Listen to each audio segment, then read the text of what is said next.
যোৱা 28 নৱেম্বৰ 2024 তাৰিখে চিৰাং জিলাৰ পূব এংকৰবাৰী আঞ্চলিক মাদ্ৰাছাত ধৰ্মীয় সভা চলি থকা সময়তে ছাইফুল হক আৰু ইছলাম আলীৰ ঘৰত কোনো লোক নথকাৰ সুযোগ লৈ নিশা আনুমানিক 11মান বজাত এক চুৰিকাণ্ড সংঘটিত হয়।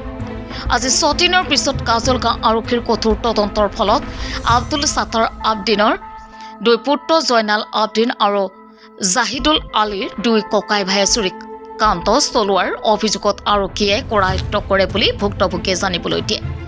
ভুক্তভোগীৰ মতে যিয়ে চুৰ কৰিছে চোৰে শাস্তি পাব লাগে, নিৰ্দোষীয়ে শাস্তি পাব নালাগে বুলি জনায়। লগতে চুৰি হোৱা সামগ্ৰীখিনি উদ্ধাৰ হোৱাৰ বাবে আহ্বান জনায় আৰক্ষীক। হয় চাওক, মানে যোৱা নৱেম্বৰ মাহত 28 তাৰিখত আমাৰ এংকৰবাৰী হাফিজিয়া মাদ্ৰাছাত এখন সভা আছিল, ধৰ্ম সভা। এই সভাখনত আমি ঘৰৰ গোটেইখিনি মানুহে সভাত গৈছিলোঁ, আৰু মই বুলি নহয়, আমাৰ চুবুৰীয়াখিনি মানুহ সভা হ'লেই মানে গোটেইখিনি মানুহ যাই সভাত যায়।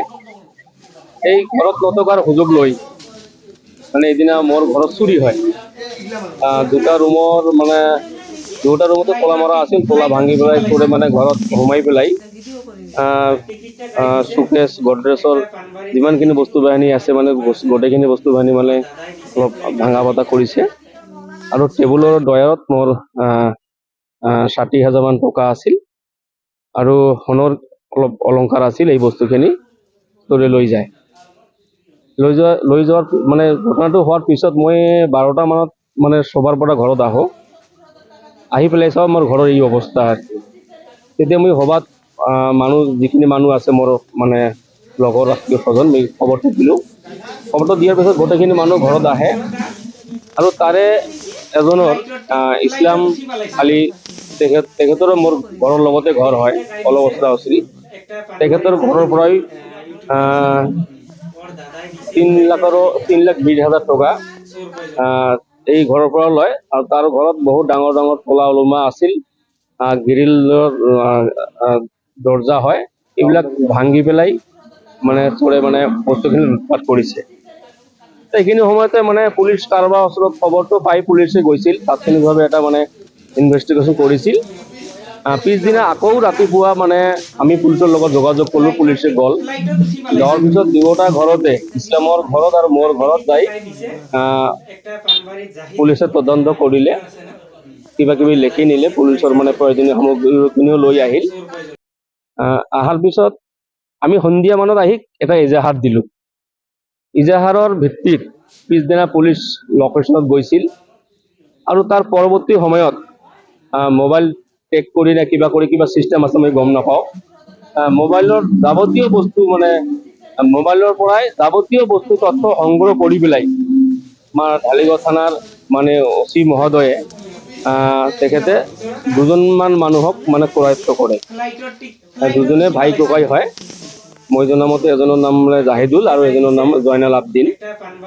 এই 2জনক পুলিচে লৈ আহি এতিয়া ঢালিগাঁও থানাতে আছে। মোৰ কথাটো হৈছে যে যি চোৰে শাস্তি পাব লাগে, আৰু যদি নিৰ্দোষী হয়, নিৰ্দোষী মানুহ যাতে ইয়াত মানে হাৰাশাস্তি নহয়, এইটো মোৰ প্ৰথম দাবী।